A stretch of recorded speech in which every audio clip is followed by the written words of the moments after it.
The city of Tampa is best known for its sports teams and perfect weather. But the Florida sunshine can hide some dark secrets. And for one lottery winner, a sensational change of fortune would ultimately become a Shakespearean tragedy.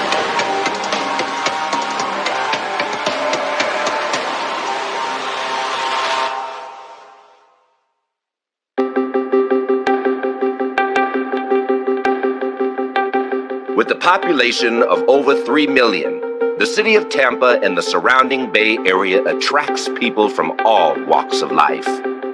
The residents there are eclectic. There is a distinct flavor because of the different businesses and restaurants that exist. The entrepreneur spirit is flourishing. But today's Tampa isn't the same as the one many in its black community grew up in. When I was growing up at the end of World War II, we had Central Avenue. Black commerce thrived there. All your professionals lived in the same community. And we had our community schools. So it was that neighborhood raising children. Great place to grow up.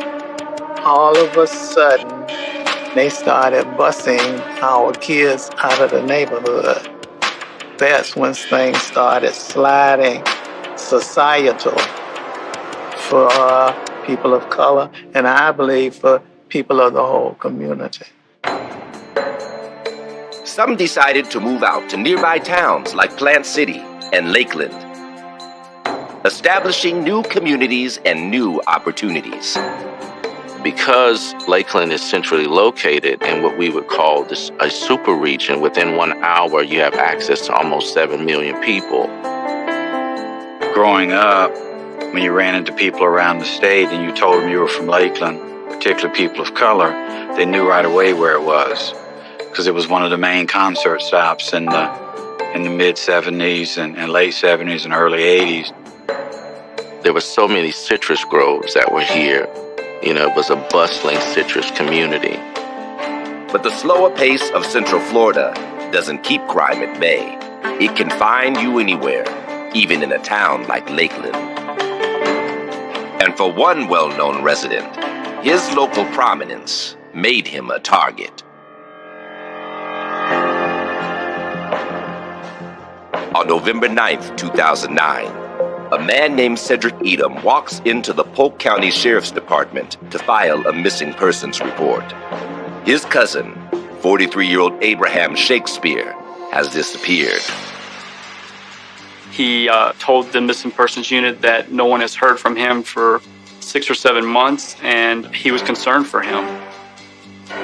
In my career of 25 years as a private investigator, I have never heard of somebody for 6 months being unreported and nobody knows anything about what's happening with this person. I've never heard of that.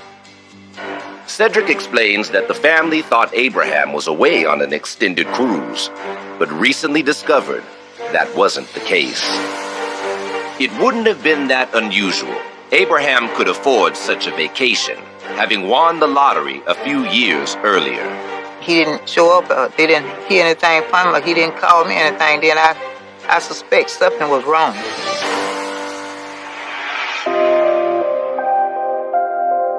Abraham Shakespeare hadn't always been a member of Lakeland's elite. He'd grown up in a working-class neighborhood outside the city. Mr. Shakespeare was a very quiet, hardworking individual, one that was raised in an environment by his mother that taught him a hard work ethic. He did not have any formal education. He was illiterate and didn't understand. It really even had to read or write. He could sign his name, but that's about it. He would go out and do little yard work and stuff like that. I remember a time we didn't even have a lawnmower. We just had 2 rakes. And we left and we went and raked people's leaves. And that's how we made money. As an adult, that work ethic helped Abraham overcome his lack of education. He would go to the local grocery store and sweep the parking lots or, vacuum floors or whatever he had to do to make ends meet. He wasn't the brightest, but a heart of gold is what he's always carried. Abraham had a son in 2001, but his relationship with the child's mother didn't last. He did his best to support the child while he was living with his mother. He lived here with me. Abraham was just a person, just mostly to himself. He didn't have a car to take me any place. If we went out somewhere to eat, we had to go on the city bus. He was happy with taking care of his mother and just living paycheck to paycheck. But his life changed forever on November 15th, 2006. Abraham Shakespeare was traveling with his colleague. He worked for a trucking company, and they stopped at a convenience store in the east side of the county. And Abraham didn't want to get out of the car, and he told Michael Ford to purchase a lottery ticket for him. They went and did their route. They came back. And it wasn't basically until a day or so later that Abraham realized he actually had the winning ticket. He won approximately, I believe it was over $30 million in the 2006 Florida lottery, which after taxes and taking the payout equated to about $17 million. Overnight, Abraham's life changed completely. He didn't let money change him. The only evidence of him being wealthy was the BMW that he drove and the $1 million home that he lived in. But his newfound fortune didn't come without conflict. A couple of months after Shakespeare won the lottery, Michael Ford filed a lawsuit claiming that he stole the ticket from him. The Polk County Sheriff's Office pretty much conducted an extensive investigation to prove otherwise, and it can never be determined, from what I remember, if they were actually stolen by Abraham Shakespeare or not. Abraham's sudden reversal of fortunes changed his life in other ways as well. The pressures that you're going to entail from winning the lottery, I think it was a blessing and a curse. Money makes people look at you differently. I don't care who you are. You could be a mud duck. Somebody gonna look at you when you got that money. He would hang out at a local club with one of his friends where he met his second child's mother, Centauria Butler. When she came on the scene, she rolled up with another friend of his, and he literally fell in love with her. Centauria had gotten pregnant and had a kid. But Abraham's newfound notoriety put a strain on the relationship. These two was like cat and mouse, but when you got that money, Betty, Sue, Sally, Jane, and everybody else coming.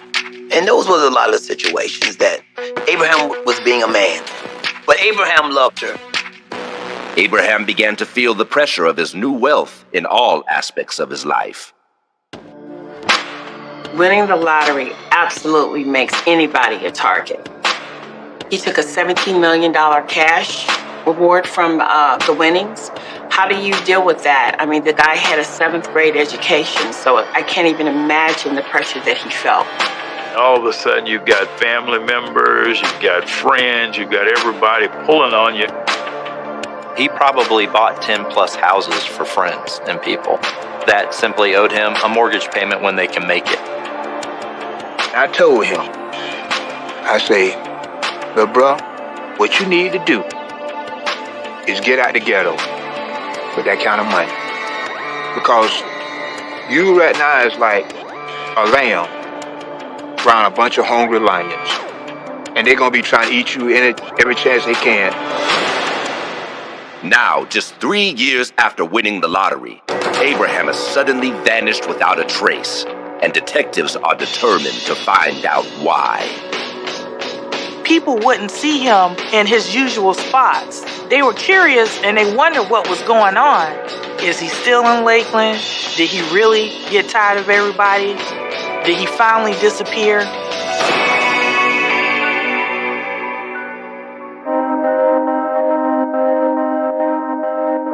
Located 40 miles east of Tampa is the city of Lakeland, Florida. And before his disappearance, it's the place Abraham Shakespeare called home. When you go back a little further in Lakeland's history, it was largely dependent upon the agricultural and the phosphate industries. Didn't require anyone to have even a high school education to participate in those. And so a lot of the educated talent tended to leave the community. There's been a major transition from the citrus industry back in the 80s to where we are now. This has become a distribution hub for major players worldwide. Companies have found themselves stationed here. Lakeland's economic resurgence has made it a desirable location to live, and for Abraham, the place to reinvent himself. There is a lot of wealth and distinct neighborhoods, such as the Christina area, as well as Lake Hollingsworth. And that's where Shakespeare would walk around and dream of one day being wealthy.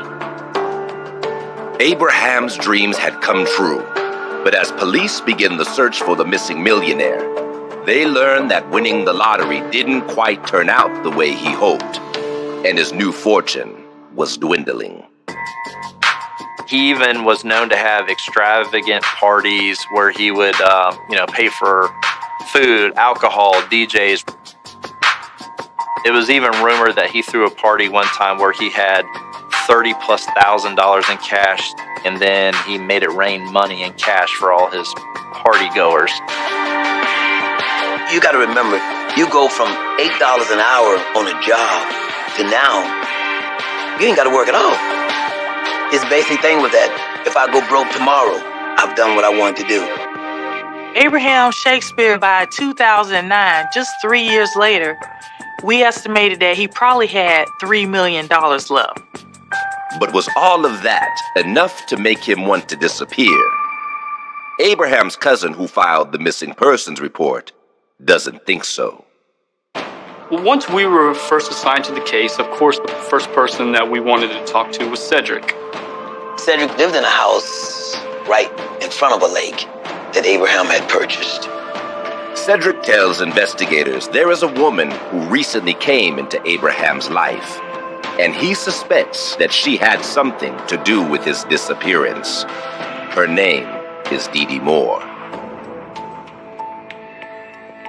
Abraham and Dee Dee first met through his real estate agent. Dee Dee wanted to basically author a book about somebody finding success, somebody going from basically the average Joe to making it big and being successful. She said, hey, I got the perfect person, and told her the story of Abraham Shakespeare winning the lottery.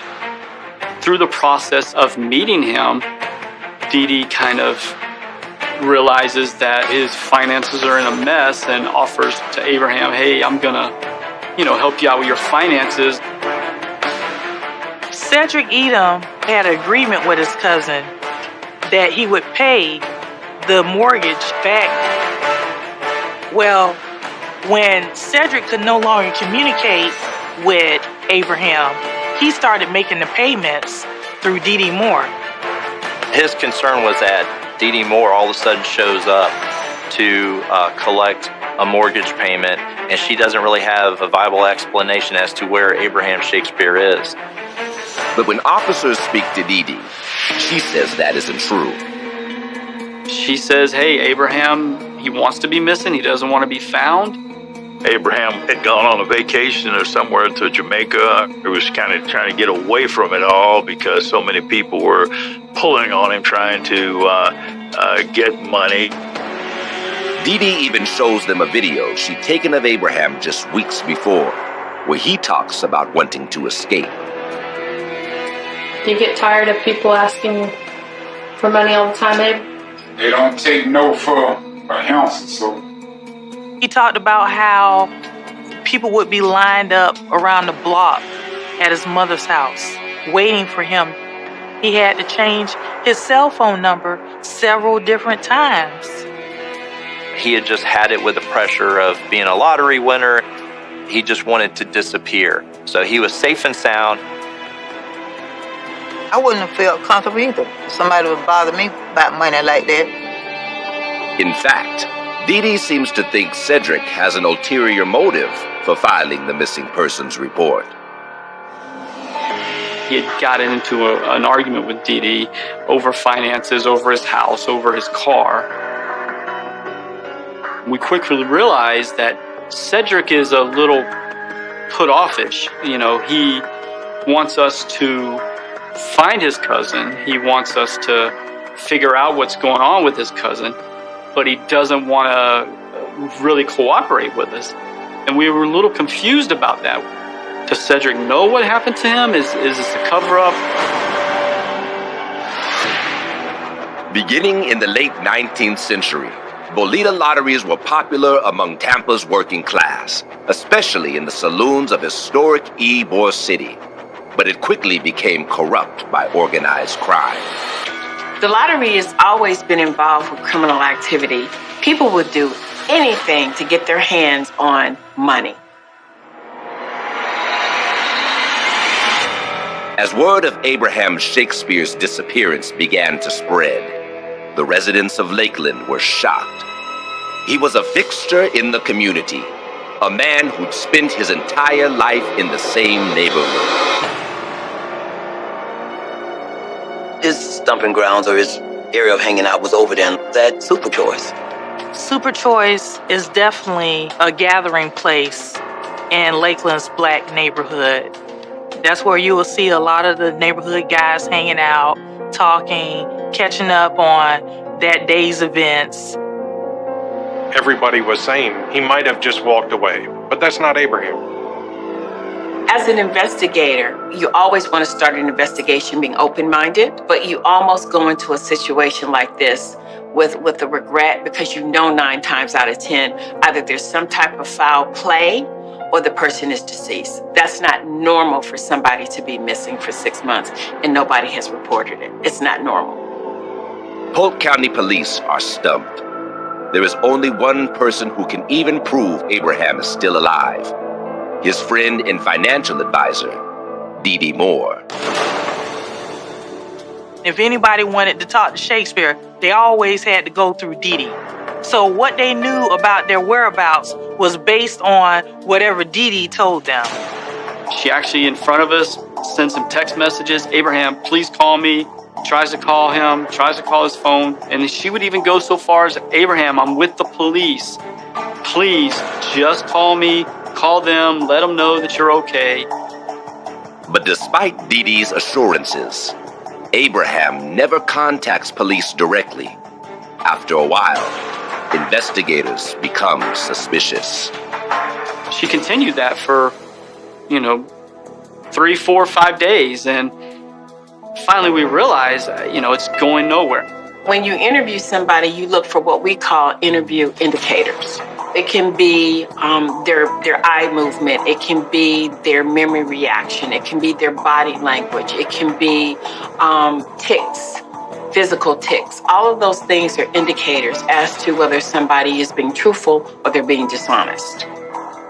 If he's somewhere else, show me the large withdrawal that he took. Show me the bank transactions in some Bahamian town that everybody thinks he's in. After hearing about these wild goose chase stories about Abraham's whereabouts, law enforcement started to do surveillance on Dee Dee Moore. One of the things they did was track where the phone calls were being made. Up until April 6th, Abraham is on the phone 6-7 hours a day. April 6th, that stops. From April 6th on, the only communication he has is with Dee Dee Moore. Cell tower records reveal something even more surprising. The GPS tracking in the phone knows your exact location. And most people never turn their GPS tracking off. Well, Abraham's phone is hitting this tower. Dee Dee's phone is hitting this tower. So you follow the call, and either they're sitting in the car next to each other talking on the phone, or Dee Dee's got both the phones. So we call her in. And And we say, hey, tell us about these phone calls. And she's like, yeah, well, I talked to him, but now he just won't call me. And so we have to lay it out to her. Did you have Abraham's phone? No, I didn't have Abraham's phone. Why would I have Abraham's phone? Every time she would make a call or text, it would show the ping from the phone would actually be in her presence. So she was simply lying to investigators that, I'm leaving him messages. When detectives confront Dee Dee with the evidence, she suddenly changes her story.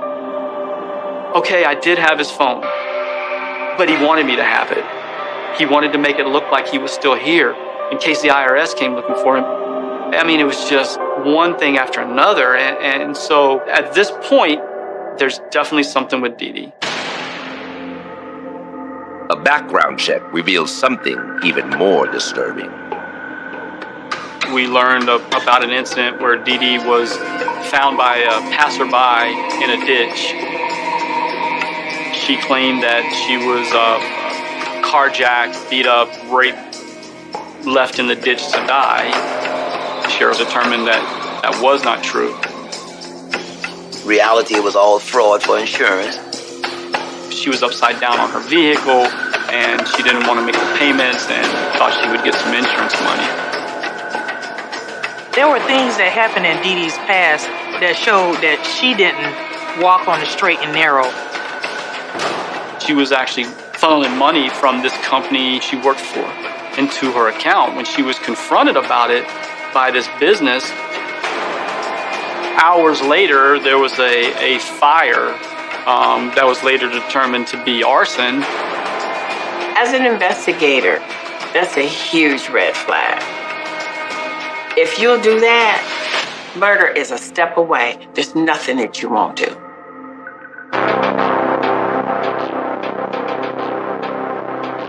Tampa police deal with plenty of bizarre cases, but in a peaceful town like Lakeland, the disappearance of a millionaire was more than a little unusual.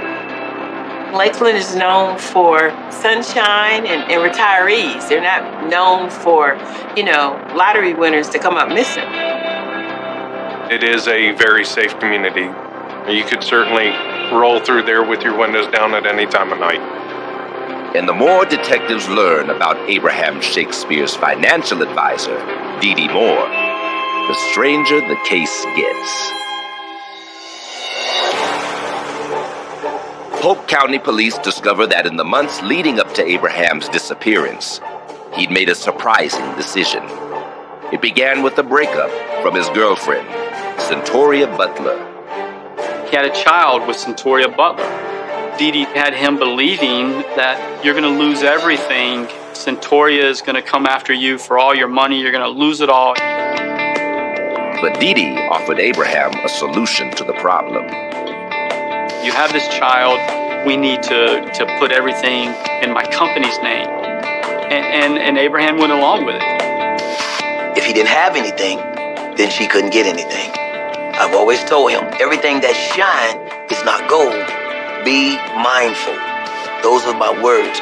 Be mindful. And in a matter of 3 months, Dee Dee had transferred all of Abraham's bank accounts and his properties in her name. She moved into Abraham's $1 million home over in Lakeland. It wasn't enough to arrest her. It wasn't enough to charge her. It was enough that in your gut, in your mind, and in your heart that this woman has did something to him. A month passes, and detectives haven't found anything to tie Dee Dee to Abraham's disappearance. But then, just after Christmas, they get a break in the case. I was actually driving to work, and Miss Walker called me, and she said, hey, I just want to let you know that, Abraham called me yesterday. I'm like, called you? She's like, well, I don't know for sure if it was him. Abraham's mother tells police the call took place during a holiday lunch with Dee Dee Moore. She took me out to eat, and he was supposed to call her or something like that, and her phone rang while we was sitting there eating, and she said, that's him. And I picked the phone up and I said, hello. The voice was supposed to have been Abraham, basically saying, I'm okay, Ma, don't worry about me, I'm good. I just don't want to be around people, blah, blah, blah. I told her, I said, this don't sound like Abraham. I drove straight to her house and I said, what number did he call you from? And I found the call. It was from a private number. So we got a subpoena and we got the subscriber information. The cell provider is able to give police the phone's current GPS location. Well, we recognize the address. It's the Lakeland Mall. So we both looked at each other and like, let's go. It's a little after Christmas. It's the busiest day, huge traffic jam. So we finally get into the mall and we park and we sit there and we both look at each other. What are we going to do? Well, we look up and here comes Dee Dee Moore pulling in her Hummer. So we watch the Hummer and it pulls next to this car and Dee Dee gets out and she meets with a guy. And so we pull out a camera. We start taking pictures. We got a picture of her handing this guy money. Well, this car leaves and heads to the south. We both say at the same time, look, we got to stop this car. My partner pulls in front of the car at a stop sign, just cuts him off, and I get out and I have my badge around my neck and I walk up to the car. I have no idea who this guy is, and I tell him, hey, my name's David Clark, I'm a homicide detective. You got about 30 seconds to make a decision that's going to affect you the rest of your life. The driver tells investigators that his name is Gregory Smith. Turns out, he's another old friend who owes Abraham money. At the time, Greg was a barber in Lakeland, and prior to Abraham winning the lottery, Shakespeare would come to his shop and sweep his shop up for money. Once we get Greg Smith to our office, we kind of lay out everything that we know so far. We knew he made the phone call to Miss Walker. We knew that he received money from Dee Dee. We also knew through the asset purchase agreement that he had a house that Abraham had bought him. So we gave him the opportunity to explain everything. Greg tells investigators that Dee Dee offered to overlook some of his debt as long as he agreed to do her a favor. She got Greg to make a phone call to his mother, pretending to be Shakespeare. He knew there was something going on, but he also knew he wasn't paying her the mortgage for his house. Instead of arresting Greg, police decide to take advantage of his arrangement with Dee Dee. We want you to keep doing what you're doing, but we want you to do it for us. We had Greg meet with Dee Dee on a daily basis, and, Dee Dee kept maintaining with Greg that Abraham was just missing. In January of 2010, the Polk County Sheriff called a press conference and announced they had a suspect in the possible murder of Abraham Shakespeare. We believe Abraham is a subject of foul play, and we believe Dee Dee is the person of interest in the case. This is not by any means what I believe to be the end of this. Within days, the move paid off. Once again, Dee Dee reaches out to Greg Smith, but this time, investigators are ready. Abraham Shakespeare wasn't the first person in the Tampa area to become the mark of a con artist. There was a report that came out in 2019 that Florida was ranked number 1 in fraud. 1.4 million people were conned and scammed in 1 year. A contributing factor that you have so many retirees in the Tampa area, but anybody is capable of being conned or scammed. When police announced that they believed Abraham Shakespeare had been murdered, the case became the talk of the town. His face, as well as Dee Dee's, appeared on the front page of every paper in Tampa Bay. After that story appeared in the next day's newspaper, all of the media descended on the Red Hot Band property, and that's when she came out with the crocodile tears. They're saying that I took a gun, put it up and killed another human being. And I would never, ever, ever do that. Detectives believe it's just another one of Dee Dee's scams. And to prove it, they lay a trap. We directed Greg to tell her, hey, if he happens to be dead, I want you to know I have a cousin who's about to go to prison for 30 years on some drug charges. And he'd be willing to take a murder rap. You could hear a change in her voice. She says, I want to meet him. So right there, we knew we had her. To play the part of Greg's cousin, investigators enlist the aid of an undercover cop. Going undercover can be extremely risky. You really, really, really have to be good, because if you're found out, you can lose your life. Greg Smith then introduces the undercover officer, Michael Smith, to Dee Dee Moore. A covertly recording meeting takes place between the three of them. Mike immediately does what he does best and starts talking to her. Well, I can tell you, if you do this, you're going to be a very popular person. You're gonna be a legend, and you're gonna be in a book, and probably on the Oprah show. He said, I want $50,000. She said, done. Can I make it in payments?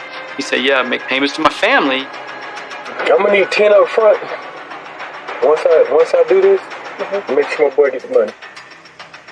She basically fell for it, hook, line, and sinker.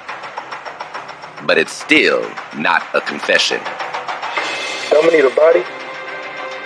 I don't wanna go there and say I shot the man. He showed up with a throat cut. Yeah. She's like, well, I can try to find that out. He goes, no, you can't try to find it out. You know, and he plays the role, and ultimately, an hour later, Greg gets a call from Dee Dee and says, hey, I've got the information, can you meet me? So we follow Greg. Dee Dee actually gives him a gun and says, hey, I just got this. This is the gun that killed him. She handed it over to him at that meeting. So at that point, we had the gun. We're able to immediately call ATF and get a trace. They're only able to tell us the original purchaser of the gun. It was Dee Dee Moore. Dee Dee also agrees to show Mike where Abraham's body is. And on the night of January 27th, they all meet outside a Plant City home owned by Dee Dee. They park in the little parking lot at the house there in Plant City, and they walk back to a concrete slab, and she whispers to him, his body's right here, 6 or 7 feet down.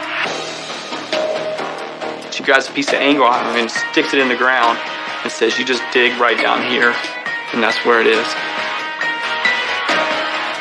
Obviously, she could be yanking her chain yet again, but she marks the spot. That's enough to give us a search warrant for that property. We had Greg call Dee Dee a few hours later and tell her to meet back in the Lakeland Mall parking lot. When Dee Dee gets there, Lakeland police descend on the scene. She tries to play innocent, but she doesn't know she's been set up. So I start telling her, listen, we have reason to believe that Abraham is buried on your property. And she immediately says, I was going to call you. You know, listen, that guy Greg that y'all grabbed, I think he killed him. I think he killed him and tried to set me up and put him on my property. And she goes into this long spiel. So I'm like, listen, Dee Dee, we know Greg. Every conversation you've had with Greg for the last month and a half is recorded. Every time you've met with him, we've been watching, and you can just see her face. Meanwhile, investigators start searching for Abraham's body. Where Abraham Shakespeare's body was alleged to have been buried, it was under a 900 square foot slab of poured concrete. But after 3 days of digging, they have nothing to show for it. Had Dee Dee outsmarted them? People were like, is he really here? I wonder if he's here. You know, we're down to 6.5 feet. Someone says, hey, I have something here. Once we cleared away all the dirt, you could look at the remains and you knew it was Abraham. He hadn't decomposed much. It's enough to arrest Dee Dee, but she continues to deny her involvement. I didn't kill the man. I know in my heart there's God up above, and God knows I didn't shoot him.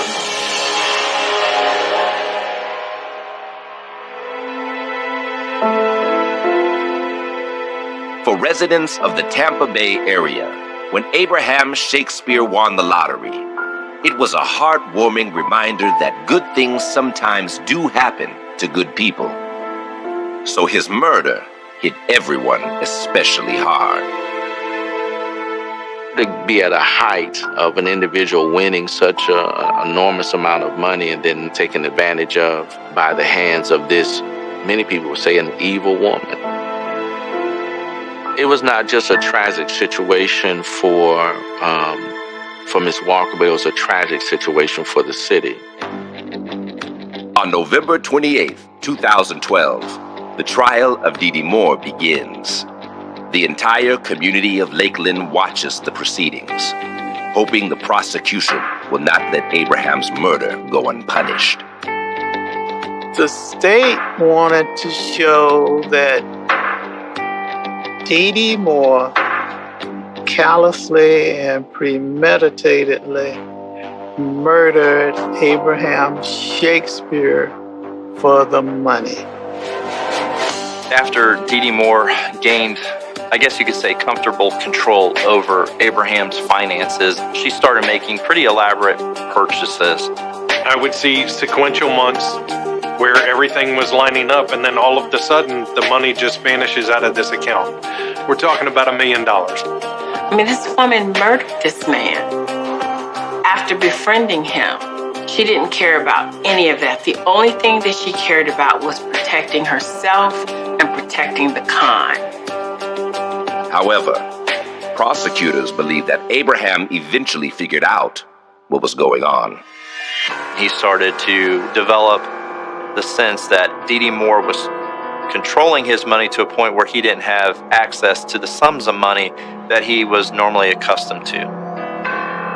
Based on the evidence that was presented and all the witnesses, it was determined that on the night of April 6, 2009, Dee Dee Moore had arranged to go with Abraham Shakespeare to the Hard Rock Casino here in Tampa.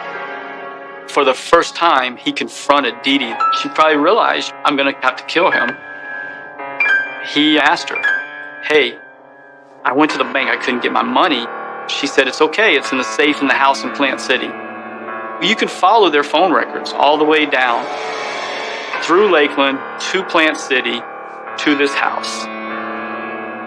He thinks he's going there for her to open this safe to give him this huge sum of money. It simply looks like she had pulled the firearm out of her safe, which was probably already unlocked and open, and shot him twice within close proximity of each other. We had evidence of a chair that she had discarded, but she did not discard the carpeting. She simply cleaned it. So we were able to determine that blood located within the carpeting tested positive for his DNA. Prosecutors also showed the jury the full video Dee Dee took of Abraham the day he disappeared. There's a video that Dee Dee makes of Abraham that she used as proof that he was gone. So where do you want to go to? It don't matter to me. I'm not a picky person. California. You want a foreign country? Cozumel. When you first watch it, you don't see it. But if you really study that video, he throws his hand at her like, basically, just stop. And the video cuts off. Well, when we found Abraham's body, he was wearing those exact same clothes as that video.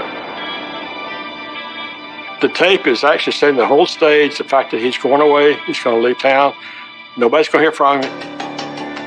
However, the defense claims that's not what happened at all. She described the night of, I believe it was April 6, 2009. She and Abraham were going to go to the casino here in Tampa, and beforehand, they needed to stop by her rental property business so that he could collect some cash from her safe to purchase some narcotics. An alleged drug dealer by the name of Ronald shows up. They get into an argument, and ultimately, Abraham Shakespeare is shot. There's just one problem. Ronald the drug dealer doesn't exist. When finally confronted that Ronald was a fictitious person, she changed up to the story. Well, Abraham and I were arguing in my office. My safe was open, and he got physical with me, and my 14-year-old son was there, and he protected me by grabbing my gun and shooting Abraham Shakespeare. So ultimately, she put the blame on her own child. On December 10th, 2012, the jury begins its deliberations. They had audio, they had video of her. They had her requesting a law enforcement officer to act as her hitman. They gave us tapes of her interviews, and she was all over the place. She was found guilty by the jury after the completion of the trial. They polled the jury, every single one, solidly said yes. The fact that it was a first-degree murder with a firearm, sentencing takes place immediately because it is a mandatory life in prison without parole. For the city of Lakeland and the greater Tampa Bay area, the verdict brings a sense of relief. And despite his loss, the memory of Abraham Shakespeare lives on. Abraham will always be a part of Lakeland's history in terms of the most benevolent man to ever have lived in the community. Everybody liked him. He happened on some fortune that very few people have, and that he was taken, especially destroyed because of it. To take advantage of a person like she did and destroy him is kind of beyond, my comprehension. What was so sad to me about the whole case is every time I ever saw an interview or heard anything from him or read a media story about him, he always talked about the unrest, that he wasn't at peace. So winning the money didn't really change his life. Winning the lottery ended up being a curse. It hurts when I think about it. It hurts real bad. I had that dream about my son a few months ago, I guess. And seeing him standing on the other side of me, and he was looking up. He just kept his head looking up. I don't know what he was looking at. Abraham was at peace. Dreams have meanings. They sure do.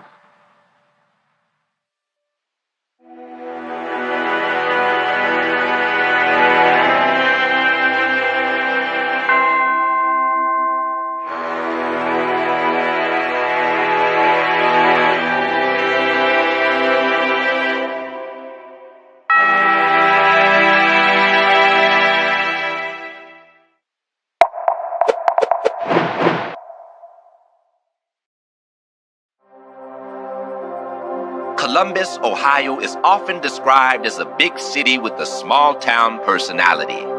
It's also one of the safest places in the country. But for some of the city's residents, nothing could be further from the truth. For all its charm, Columbus is plagued by poverty. And for one family, the struggle to survive would ultimately end in tragedy.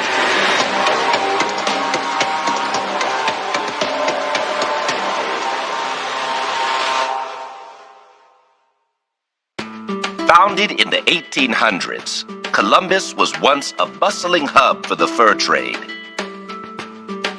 Today, it's one of the fastest growing cities in the country, with a diverse population. I'm born and raised here. Columbus, Ohio is one of the greatest cities on earth. There's a lot of businesses that are just popping up here. Like the tech community is crazy. Overall, it's a great place to live, progressive, friendly, good schools, all that good Midwestern stuff. Columbus was recently ranked in the top 10 of places to live. So that involves schools, community, crime, education. This is a banking capital. It's an industrial capital. It's a place of innovation, discovery. And I think that's one thing that drew a lot of people here, just a sense of they seen the growth.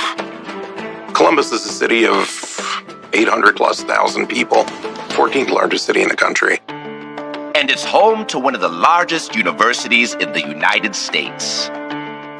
Ohio State University has a rich tradition of being the land-grant college, open public university, very accepting. 50,000 students, a small city in itself, and they have expanded with hospitals and research and laboratories and agricultural sciences at Ohio State, which makes it just a huge sprawling complex.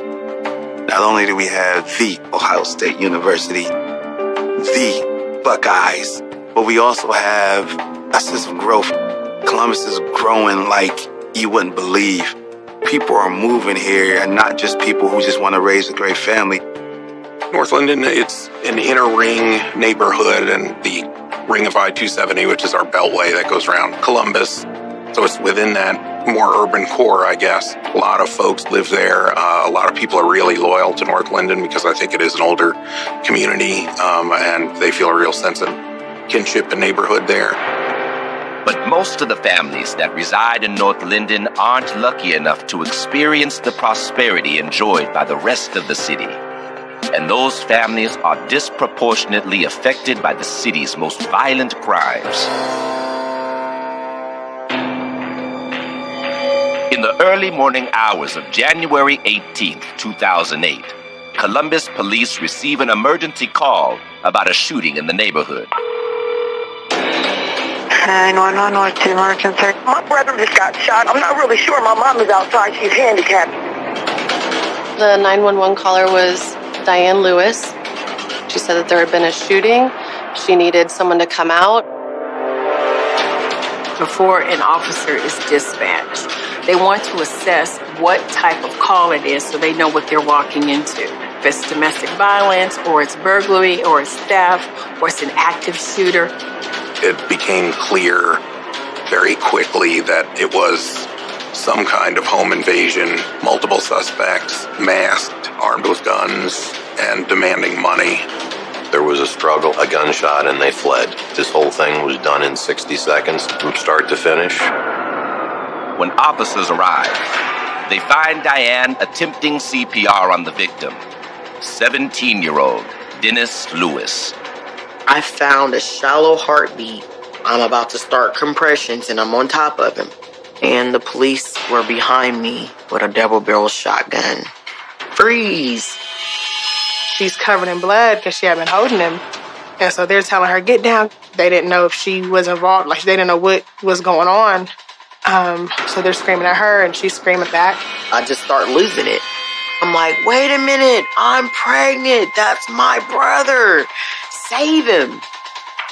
And they start compressions and they ripped his shirt off and they threw him on the gurney.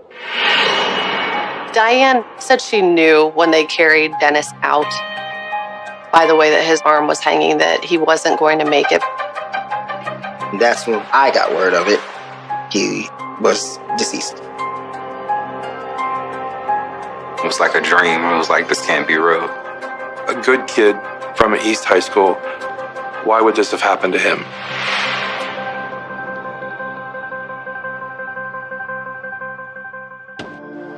For twin brothers, Darius and Dennis Lewis, life on the city's east side was full of challenges. The Linden area, if you know anything about Columbus, Ohio, is not too good of an area. And at the time when they were growing up, it just started to be an area that seen a lot of deaths. There was a lot of poverty, a lot of crime, like everybody that's in my life. I can say has been impacted by crime in one way or another. People getting into fights, stabbed, robberies, lots of drugs. I don't know how many needles I found just walking the streets.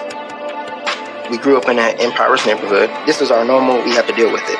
Everyone is pretty much on, food stamps and government assistance. But despite those hurdles, the boys managed to find some normalcy, due in large part to the influence of their mother, April, and their sister, Diane. Having their mom and having their sister be so involved in their achievement and in their accomplishments and in their success was very important to their upbringing. My brother Dennis and I, we were two peas in a pod, literally. We would do everything together. We just had different colors, so mom could tell us apart. Dennis was a firecracker. Oh my God. Darius was more on the reserve side. He was all about the books. He was all about studying. Dennis was the outgoing one. Darius was very shy and kept to himself. Dennis had dreadlocks and Darius was shaved. He had a short hair, gay a fade. They were total opposite, but the love that they had for one another, it never changed. They just had a funny way of showing it. From a young age, the Lewis brothers had the kind of sibling rivalry that pushed both to become better. There's always a good twin. There's always a bad twin. But when you got two good twins, great twins that compete with each other to do better, that's that inner drive. I would ask one of them about their grades, and the other one would answer with his grades. Like if they both had science, they would say, okay, I got an A, but he got a B. So they competed with everything. They found out the right way to win, and they wouldn't rub it in your face when they beat you either. They were good kids. Given their environment, they definitely took refuge in not only each other and their family, but being devoted students, being the best that they could at marching band. Band was really a big thing for both of them. Everyone who was a part of the band was like a family. For all of us, it was kind of like that home away from home. There you had mentors, you had older brothers. Our band director, she always said, do what you have to do until you do what you want to do. So that's something that always stuck with me. Well, we met through East High School marching band. Darius and Dennis both, just doing everything they could to build up that resume that the colleges want to see so that they could then go to a good school and then get a better job and then have a better career and then move on that path.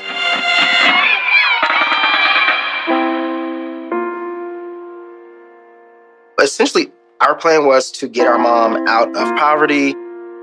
Ms. April had multiple sclerosis that she was dealing with, and a lot of people who knew Dennis and Darius knew that they were taking care of her. They were kids that were succeeding in a bad neighborhood with a mother who was disabled. It was kind of a rarity for those kids to be doing so well with so little. We worked part-time jobs. We still, managed to involve ourselves in sports and carry straight A's while in high school. Darius and I moved in together when I was moving out of my parents' house because I was 18. Darius moved out just maybe 2 months shy of his 18th birthday. And Dennis stayed at the house with April, with their mom. My brother, he was actually going to go to Florida for college, and I was going to stay at Ohio State University. I wanted to stay close to my mom. But their dreams of a brighter future were shattered when Dennis was shot and killed. Now both the community and investigators want to know why. You just don't think stuff like that will happen to somebody, especially somebody like Dennis. There was so many ideas going through my head. Like, why would this happen to my family? Why would this happen to my brother?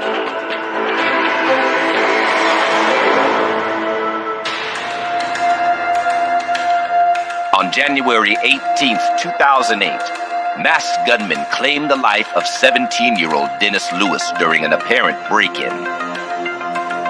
Unfortunately, for the black community in North Linden, it was simply business as usual. At that time, Linden had 4 years in a row a student was killed. They had a street named Oak and Kill. Definitely not the most idealistic place to grow up. I became a reporter here in 1985. We immediately started covering an insurgence of crack cocaine into the area. the crack world. It escalated into the 90s in a rash of homicides over drug turf. It's not uncommon that there'll be beefs between kids in different gangs. And a lot of it, I think, is drug-related. It was just back and forth. And we were just in the middle of it. Every city has a hood. Not a ghetto, but a hood. You know what I'm saying? We have places that you better not be after a certain time. You better lock your cars when you're driving through. At the time, being a kid, I didn't really see too much wrong with it. I guess you could say I was kind of blind to some of the activity that may have been going on. We normalize it, but we have no other outlet. I mean, we don't have money to move and things of that sort to get out of the neighborhood. You live in the ghetto because it's affordable. And we just didn't have a choice. But even in East Columbus, it's uncommon for a group of masked gunmen to break into a house. Since Darius was living with his girlfriend, the only two people home that night were Dennis and his mother, April. When you are interviewing a family member of the victim, this has to be one of the most difficult times in their life. It doesn't mean that you can't go in there and get the answers that you need, but having patience is very important. They interviewed April repeatedly about, could you identify a voice? What were they wearing? And she did the best she could, but she was obviously traumatized by finding out her son had been killed. April told them that as she was asleep on the sofa, she could hear someone trying to access the side door. She stated that there was 4 to 5 men that came into the house and they put a gun to her head. Whoever it was said, "Freeze, and if you move, I'm gonna blow your head off." She described them as young, she described them as male, she described them as black. She didn't indicate that she'd had any direct conversation with any of them. To police, the scene that Dennis and Darius's mother describes begins to sound like a robbery gone wrong. They kept asking where the money was, as if they knew there had been money in that house before. They were running through the home, opening up cupboards, dumping out shoe boxes, just ransacking the house. She told them that, "I don't have any money. I don't have anything. We're poor." The noise from that assault roused Dennis from his bedroom, which was on the first floor, and he came to the aid of his mother. While one held a gun to April Lewis's head, another attacked Dennis. Dennis then said, "You're not going to hurt my mother," and came out and started to fight them. And the fight went on for quite some time. He was fighting for his life, and that was the only way that they were going to get out of there was to kill him. Dennis was in control of the fight that was happening inside the house, and it took someone having to use a weapon in order to gain control of the fight between the two. I can only imagine being attacked. I know he didn't know what was going on. That's when she heard the gunshot. Then, as quickly as they'd come, the attackers fled the scene. April immediately called for help. His mom, because she was sick at the time, had to crawl outside on the porch and yell for her daughter, who was a couple houses down. All of a sudden I hear, Don, they shot your brother. Please come help us." As soon as she said Don, I knew that was my mom. I grabbed my cell phone and I dialed 911. I said I need an ambulance. Forensic evidence paints an even clearer picture of the struggle between Dennis and the intruders. There had been a very valiant, bloodied fight and went off into 2 different bedrooms, as well as the hallway, into the attic, going upstairs. There was splats of blood on the bed, and then there was like this long wall with all this blood on it. This one print in particular got their attention because they observed ridge detail in the blood, which they knew could then lead them to a possible fingerprint identification. There are only 2 ways, basically, to get a print in blood. One is it would be as if you have a small amount of blood on your finger and you touch the wall.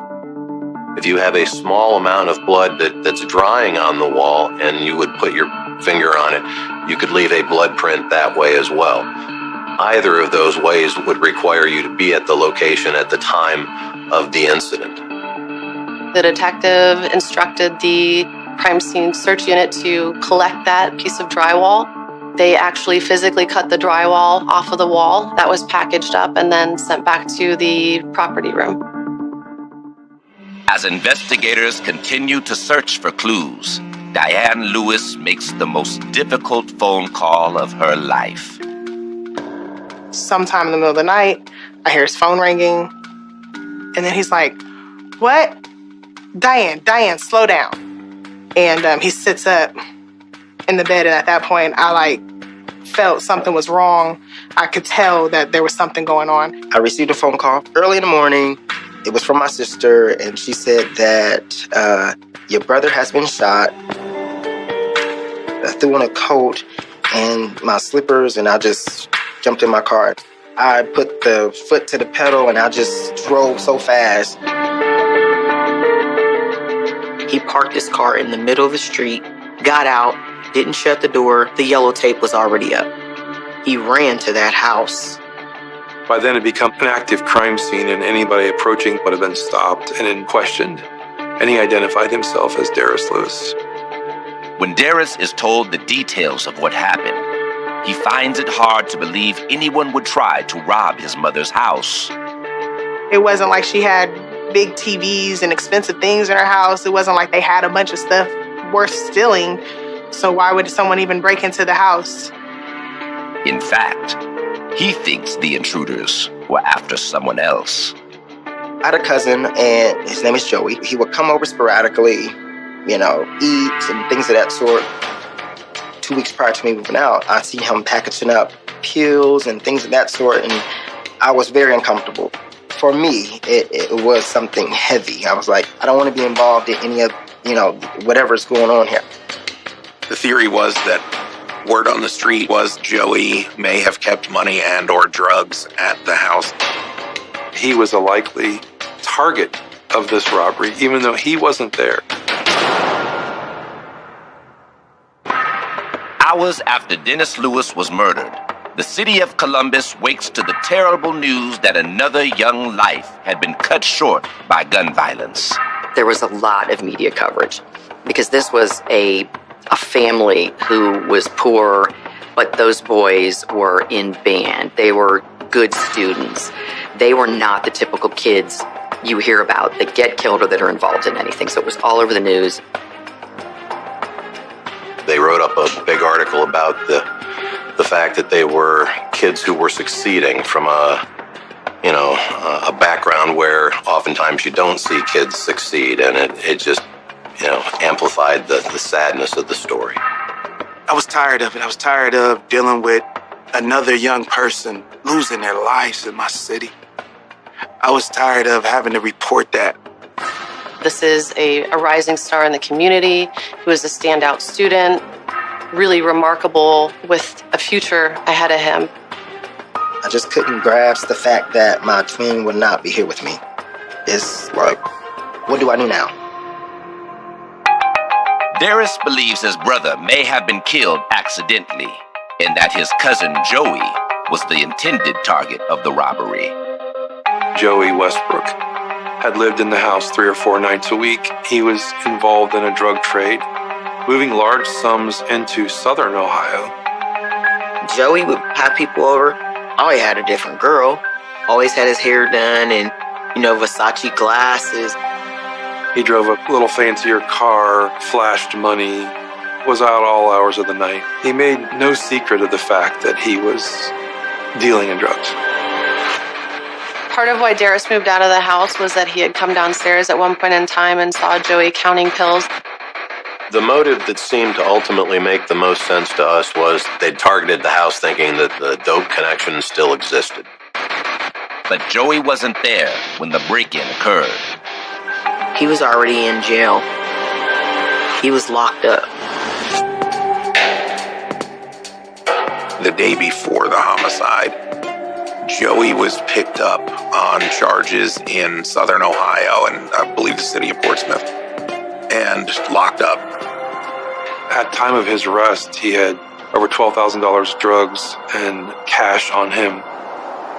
So did the intruders pick the wrong time for their break-in? Or had they gone there expecting the house to be empty? They went from that neighborhood because they didn't know what house they were going into. They went in, thought it'd be easy to just smash everything up, grab what they want, and be out. They might have made that miscalculation and instead encountered a fit 17-year-old kid trying to defend his mom.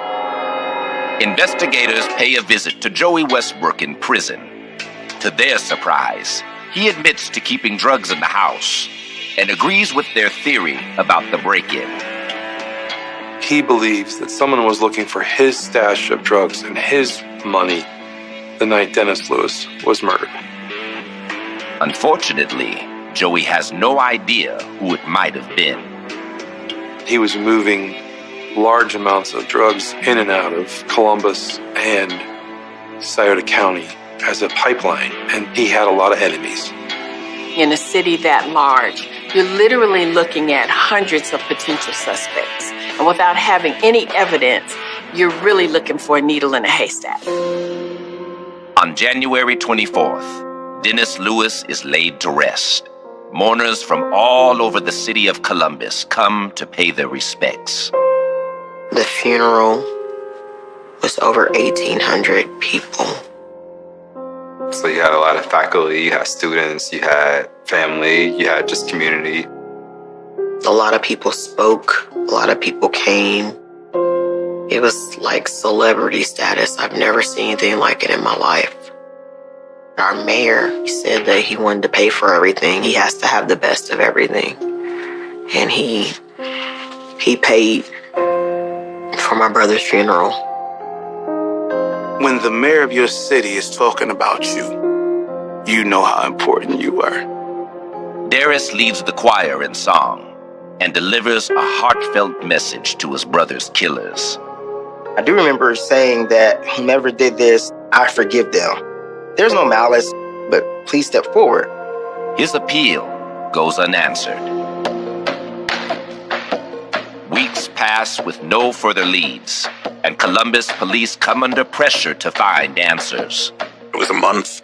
No arrests had been made, and if there's not an arrest in the first few days, the odds drop dramatically that there's going to be an arrest. During the aftermath, Darius was very close with the detectives that were investigating the case. He spoke to them almost daily, very cooperative, tried to, give leads. The coverage of an average homicide may only last a day. That wasn't the case here. This, it grabbed television headlines and dominated crime coverage. The community was absolutely reeling, along with the family. I mean, this was just an utter shock and just so devastating. Murders in Columbus, Ohio are an all too common reality, especially for residents of the city's poorest neighborhoods. But after a month of investigating the shooting death of 17-year-old Dennis Lewis, detectives still have no suspects.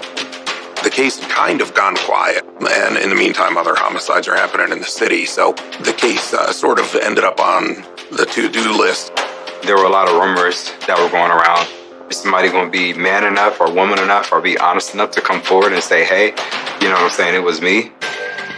Then, in February of 2008, there's a breakthrough in the form of new forensic evidence. While the police are conducting their investigation, the fingerprint examiners are going through all of the different prints that they had developed at the scene to see if they could develop a suspect from those.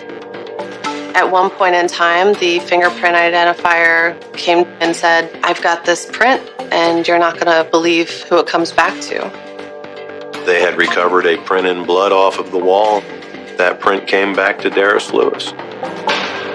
They were so shocked at the results that they had 3 other fingerprint examiners double-check to verify. I mean, this wasn't a case where people wanted to believe it. They did identify 16 points of comparison on this fingerprint, linking it to Darius Lewis. There was no doubt this was his fingerprint. The fact that Darius's fingerprints are in the house isn't surprising or suspicious. but the timing is. Most people don't know that fingerprints or palm prints can last up to as much as 20 years. What made the print remarkable and unique was that allegedly it was in blood. In order for you to leave a bloody handprint, you have to be there when this crime occurred, get blood on your hand, and then lean against the wall. That's the only way that's going to happen. Quite frankly, you don't need an additional investigation with respect to him. You know he was there. Instead of arresting Darris, police decide to lure him in and try to get a confession. February 13th is when I got the call.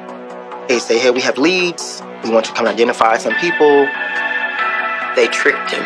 They told him, you can go to school after you're done. Just got a few questions for you. And then I was end up grilled, interrogated. Well, how could we explain one of your palm prints being in the crime scene? My palm prints? Yeah. It's crazy. Okay. My blood. That moment of being, blamed of killing your twin, that was total craziness. My whole insides literally feel like it fell out. I was trying to say, what do you mean? What do you mean? I didn't understand it. This is crazy. It's upsetting. This is crazy. I swear to God, this is crazy. Scientifically, your print is in your brother's blood. I'm like, this is not right. This is not right. Despite the intense questioning, Darris refuses to give in. This is not happening. That's your print. That's your brother's blood. That is happening. That's not Get back. He could not explain the fingerprint on the wall other than he lived there, and he would never hurt his mother or his brother. His story was consistent throughout, that he was not there and he would not do this. Darris was interrogated by one of Columbus Police's best interrogators, and at no point did he falter or flinch or anything. He left me for a little moment, and I'm just praying, what is going on? What is going on? I do not understand, Lord, why is this happening to me? This is not real.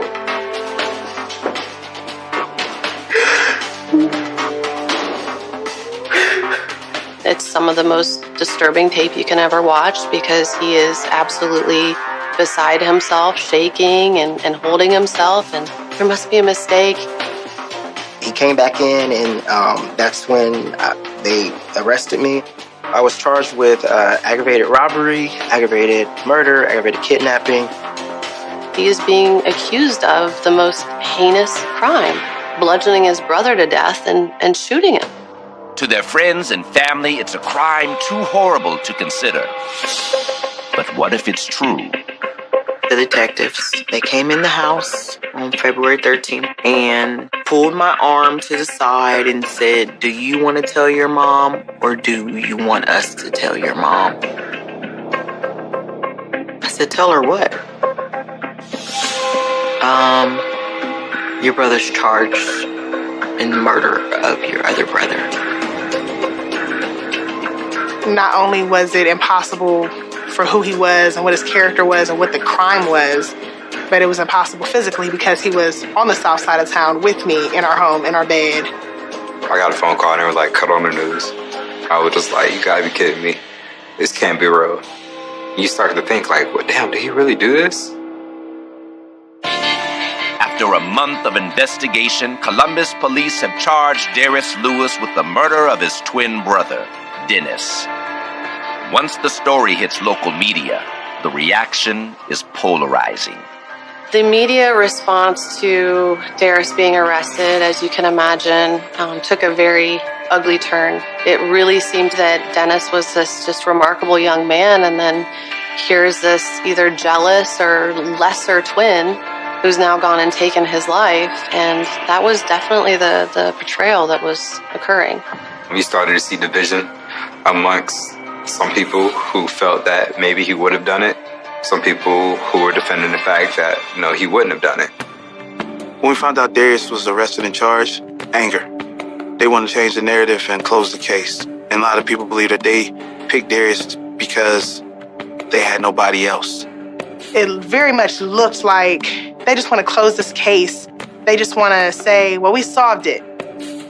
It went from them putting up a picture of him in school to a picture of him that I'd have been like, okay, he did that if I didn't know the young man. We had this dichotomy of family denial, police insistence for months, while Darius Lewis professed his innocence in jail.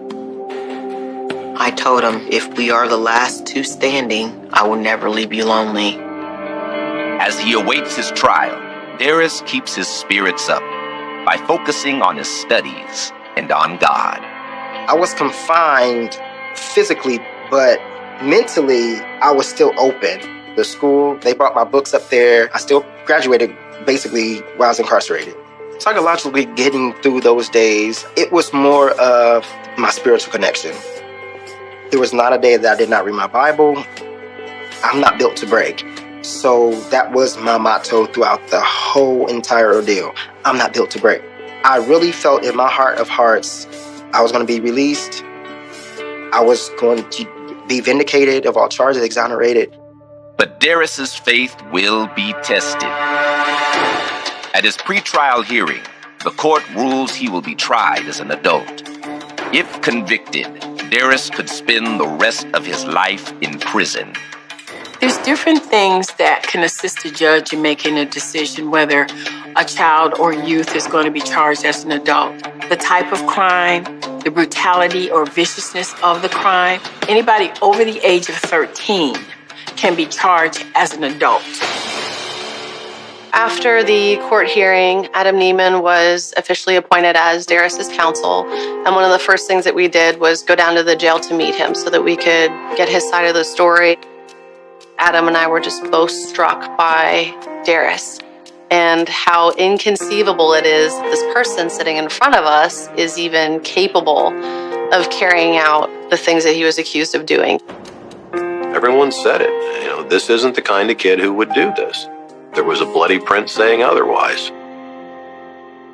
On March 9th, 2009, more than a year after being arrested for the brutal murder of his twin brother, the trial of Darius Lewis finally begins. This is a huge media case. True TV was in the courtroom recording. My grandmother in Canada was watching the coverage. Darius Lewis was wearing a suit, and I believe he carried a Bible to trial with him. As the prosecution makes their opening arguments, it becomes clear that the case will come down to a single piece of evidence. In a typical burglary case, you get the print and you say, hey, that person's never been in the house before. If there are prints there, they must be the burglar. In this particular case, because it was at the residence where Darius had slept and been raised, the fact that the print was in blood was the significant factor. Prosecution railed that Darius was lying, that he had to have committed this crime, and he couldn't explain away this palm print. If you're a prosecutor, I'm not sure if there's a more powerful piece of evidence than a bloody print. In addition to having easy access to the house, the state argues Darius also had plenty of motive to kill his brother. Their theory of the case was that Darius's motive for doing the shooting was to get some cash that was in the top drawer of Dennis's dresser that he had been saving up for a car. This was a robbery. Darius brought accomplices to search the house for his brother's money, and they ended up in a brotherly scuffle. Maybe it just got out of hand that the crime was not supposed to end in homicide. That this happened because Dennis fought back. But the defense believes that theory is ridiculous. I've covered every manner of family homicide. Everything I'd heard didn't indicate to me that there was any kind of bad blood between Dennis and Darius. These two boys, whatever one had belonged to the other. I mean, if Darius wanted that money, Dennis would have given it to him, no questions asked. It's just like, I have money. I don't need to do that. The defense case rested heavily on the testimony of the girlfriend. She eventually testified that they were in bed together when Darris got the call that his brother had been shot. The prosecution tried to poke a hole in her story that she might have been lying to protect her lover.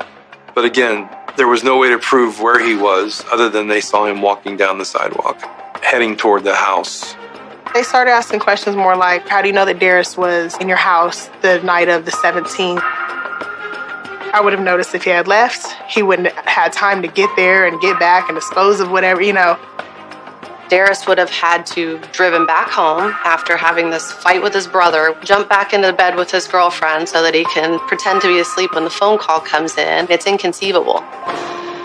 They also challenged the validity of the prosecutor's key evidence. They cross-examined the latent print examiner that we had called to testify, and they raised the issue that the print was in blood. All we were hearing about was 16 points of comparison, but at no point in time did anyone testify about where the print was located.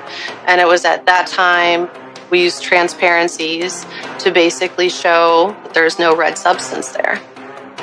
He tried to get my expert to acknowledge that. The expert would not acknowledge that, but I thought that he had raised some doubt. We were feeling optimistic because for the first time, we aren't being faced with a piece of evidence that is basically something that we can't overcome. But as the jury begins their deliberations, Darris's fate is far from certain. I'm like, am I going to go home or am I going to prison for something I didn't do?